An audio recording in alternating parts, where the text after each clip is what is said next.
Elaine Santos.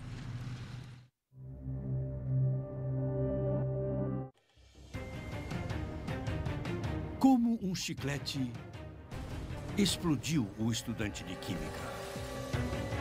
Por que falar ao telefone silenciou a fotógrafa médica? Como uma pausa breve do trabalho matou o pescador? Por que essas pessoas morreram por causa de passatempos inocentes?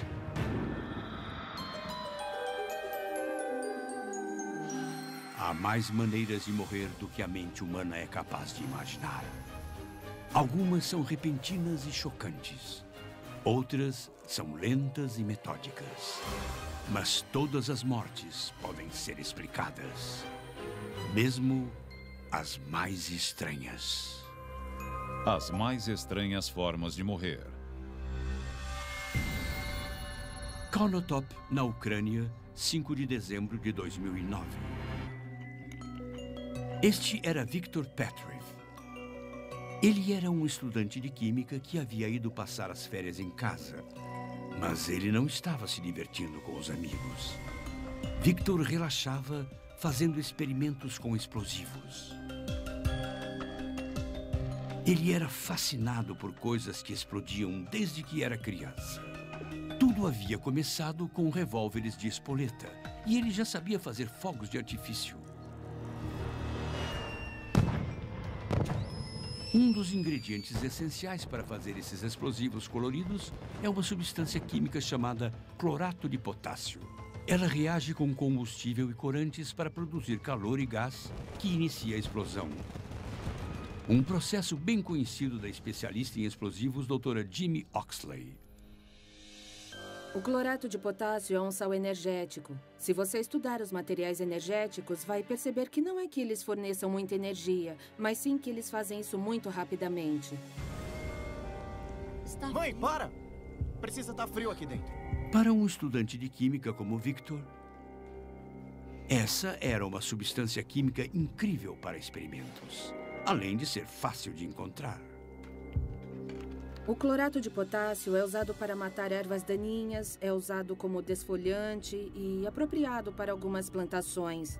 Aquele jovem poderia comprar uma garrafa de clorato de potássio sem ter o menor problema. O pó branco parece inofensivo, mas qualquer movimento errado poderia fazer com que ele explodisse. Mesmo uma quantidade pequena do pó é capaz de detonar uma explosão. Victor, tem que comer. Tá, obrigado, mãe, eu já vou. Victor precisava de muita concentração. Uma coisa que ajudava era mascar chicletes. Que ele adorava mergulhar em ácido cítrico. Um pó que age como um intensificador de sabor. Segundo o técnico de alimentos, Ilya Parastis. Tem dois sabores no cítrico. Tem um sabor azedo e também um sabor levemente amargo. Se você mergulhar o chiclete no ácido cítrico puro, o efeito é intenso. É claro, ele é seguro e encontrado na natureza. Mas ele poderia não ser tão seguro assim num laboratório, porque o ácido cítrico pode ser confundido facilmente com o clorato de potássio. Ele é um pó branco com uma granulação muito fina. Se ele não estiver etiquetado, não poderia distingui-lo sem provar. Victor estava tão concentrado nos experimentos com os fogos de artifício que não percebeu onde havia mergulhado seu chiclete.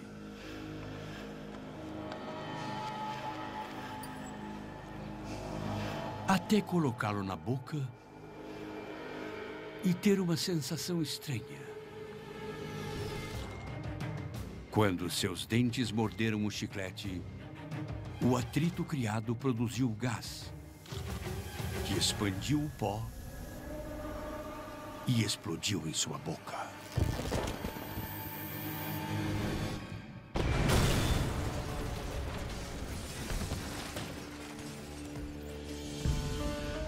Ninguém pensaria em um chiclete como uma arma mortal, mas, de algum modo, havia força suficiente ali para detonar o material. E foi por isso que seu maxilar explodiu. Victor Petrie era um estudante ambicioso, com gosto pelos experimentos. Infelizmente, sua última experiência resultou numa estranha forma de morrer. Fatos curiosos. Durante a Segunda Guerra Mundial, soldados norte-americanos promoveram a popularidade da goma de mascar. Eles se presenteavam com chicletes. Em 1994, Susan Williams fez a maior bola de chiclete do mundo. Seu diâmetro era de 59 centímetros. Birmingham, Inglaterra, 25 de julho de 1978. Este era o professor Henry Bedson. Ele era um dos poucos pesquisadores do planeta que ainda trabalhava com o vírus da varíola. Um ano antes, o último caso de varíola conhecido havia surgido na Somália. Logo seria declarada a vitória sobre uma doença que já havia matado centenas de milhões de pessoas. E o homem que encabeçou um programa internacional para erradicá-la foi o Dr. Henderson. Varíola é provavelmente a doença mais grave que já afetou a espécie humana. 3 em cada 10 pacientes morriam. Os programas de vacinação colocaram um fim na doença mortal e nas pesquisas com a varíola. Laboratórios como o de Bedson eram forçados a fechar.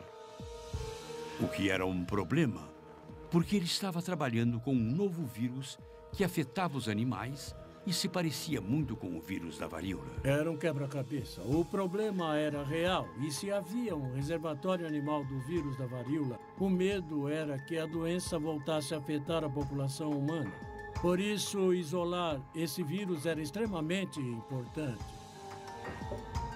Ele tinha apenas 6 meses para descobrir se esses vírus poderiam ser da varíola, o que significava que seu contato era próximo e o trabalho tinha que ser rápido. Ele estava processando vários espécimes. Isso envolvia quebrar o vírus e examinar suas partes. Não é muito comum que os laboratórios centrifuguem tantos espécimes, mas era o que ele estava fazendo. A centrifugação acelera os testes, mas também acarreta riscos. Se um dos tubos quebrasse, o vírus se espalharia pelo local. Mas o Dr. Bedson e seus colegas não se preocupavam com isso. Suas vacinas estavam em dia, o que era muito bom. Porque o vírus havia conseguido fazer uma fuga invisível e estava numa missão atrás de um hospedeiro vulnerável. Partículas virais estavam sendo geradas no laboratório de Bedson. E não escapariam dali de um modo que eles poderiam prever, mas sim pela ventilação. E ninguém podia perceber isso naquele momento. No andar superior, exatamente acima de suas cabeças, estava Janet Parker. Ela era uma fotógrafa médica e passava a maior parte dos seus dias tirando fotos de ossos quebrados e das operações que os reparavam. Era o final do ano contábil. Naquele dia, ela precisava terminar os pedidos de todos os suprimentos necessários para suas fotos. Oi, Sarah, eu tô procurando o melhor preço para um aparelho. Janet não fazia ideia de que, enquanto falava, respirava um dos agentes patogênicos mais mortais do planeta. Do congelado Oceano Ártico.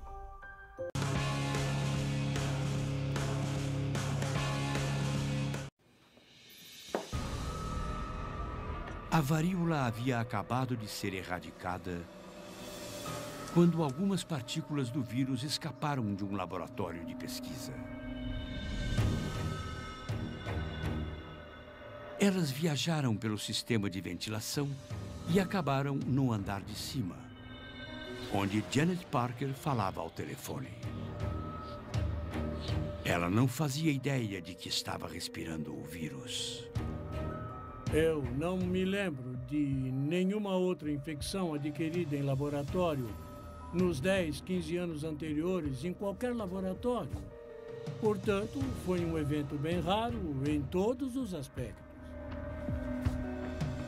Janet passou semanas sem saber que havia sido infectada.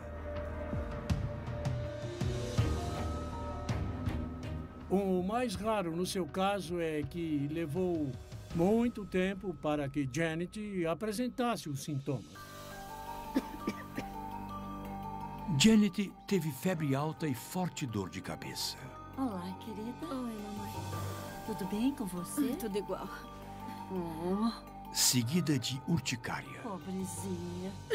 que foi diagnosticada erroneamente como uma alergia a remédios. Ninguém achou que poderia ser varíola. As pessoas estavam convencidas de que a varíola não existia mais porque fazia anos que não tinha varíola. Você precisa descansar. Tá legal. Amo você, querida. Mas era. Também te amo. O vírus foi de seu pulmão para os linfonodos e entrou em sua corrente sanguínea. Durante 2 semanas, ele se multiplicou, até que pústulas estranhas começaram a surgir. Eles testaram amostras retiradas de suas pústulas e ficou claro que era varíola. Ela foi rapidamente levada para a quarentena no hospital. Janet estava de quarentena, junto com outra vítima da varíola. Sua mãe. A mamãe está aqui, meu amor. Está tudo bem. Os médicos estão cuidando de você. Elas eram as únicas 2 pessoas do planeta com o vírus. E seus médicos estavam determinados a encontrar a origem.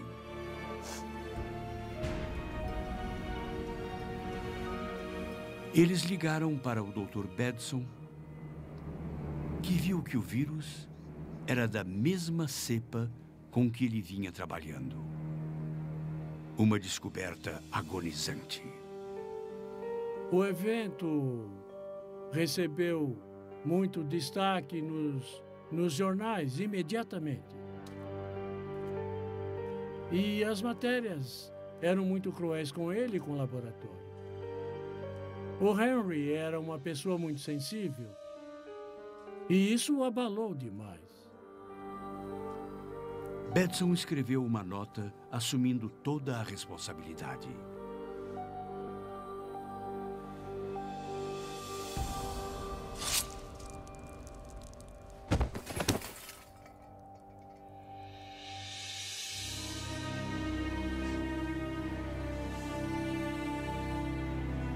A mãe de Janet sobreviveu. Sua filha não. No dia 11 de setembro de 1978, Janet se tornou a última pessoa a morrer de varíola. Janet passou a vida registrando a história da medicina, sem saber que ela mesma acabaria entrando para a história com uma estranha forma de morrer. Fatos curiosos. A Organização Mundial de Saúde declarou que a varíola foi erradicada em 1980, 2 anos após a morte de Janet Parker. A varíola existe há 3.000 anos, mas não tem nenhum efeito nos animais. A história diz que a costa brasileira guarda um tesouro que pode valer centenas.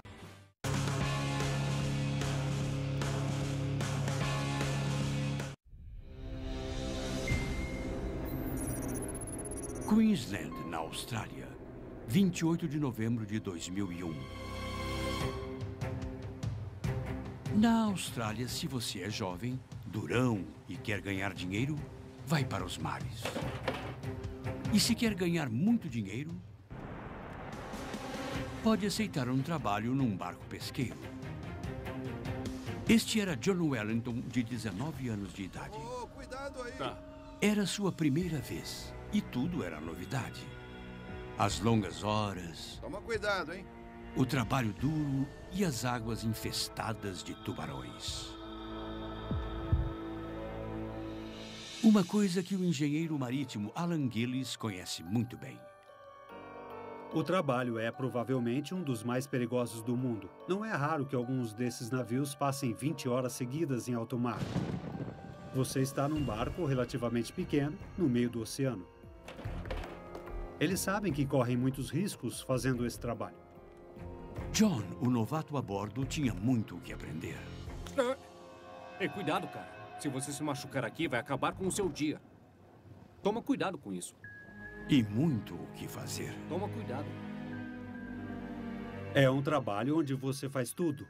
Eles estão ali para fazer o que for necessário. Todos têm que estar em sintonia, garantindo a segurança do navio e da tripulação.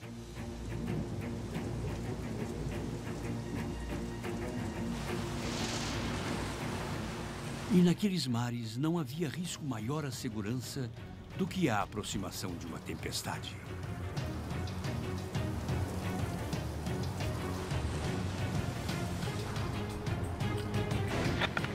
O vento é de 150 km por hora. As ondas são de 5,7 metros. Chove muito. Não é um trabalho para um marujo iniciante. Tá muito complicado aqui! Manda o novato lá pra baixo! Era uma batalha para marinheiros veteranos. Naquele momento, a única batalha de John acontecia em seu videogame. Uma ótima maneira de distraí-lo do terror do mar.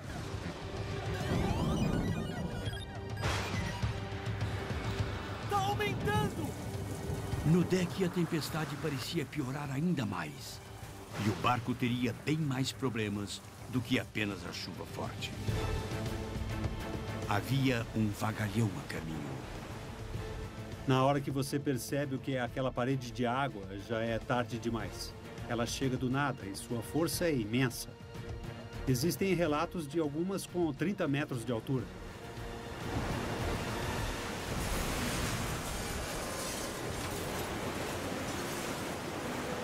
O barco bateu de frente com a onda. Ela inundou a cabine lá embaixo e ensopou a extensão elétrica de John. Se você tem uma extensão elétrica ligada exposta à água, a eletricidade vai procurar o caminho de menor resistência. Sem um caminho para o chão, não havia nada para interromper o circuito e cortar a eletricidade. Provavelmente a corrente entrou pelos seus pés molhados e saiu através de suas mãos, naquela mesa de metal. John recebeu uma descarga de 240 volts, gerada por um barco pesqueiro. 240 volts é o dobro do que normalmente usamos nas residências e com certeza faz alguns estragos.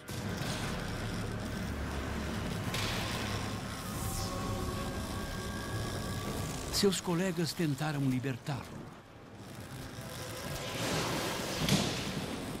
Mas também recebiam choques. Quando as pessoas tentavam puxá-lo, se tornavam elas mesmas circuitos.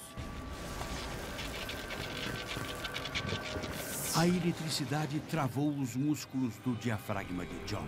Ele não conseguia mais respirar.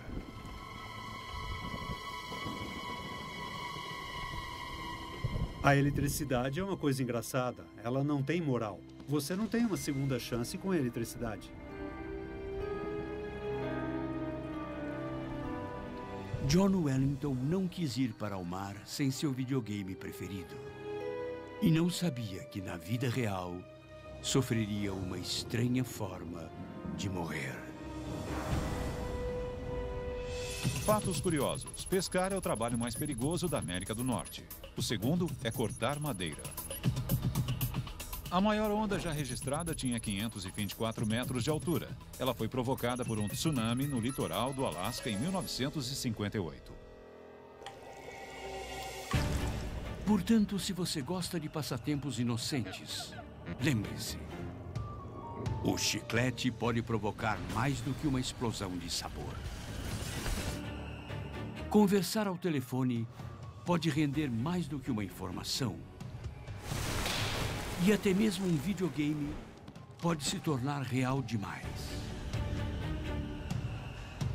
O estudante, a fotógrafa e o pescador. Todos eles se ocupavam com passatempos inocentes, sem perceber que eles poderiam levá-los a uma estranha forma de morrer. Versão brasileira DPN Santos.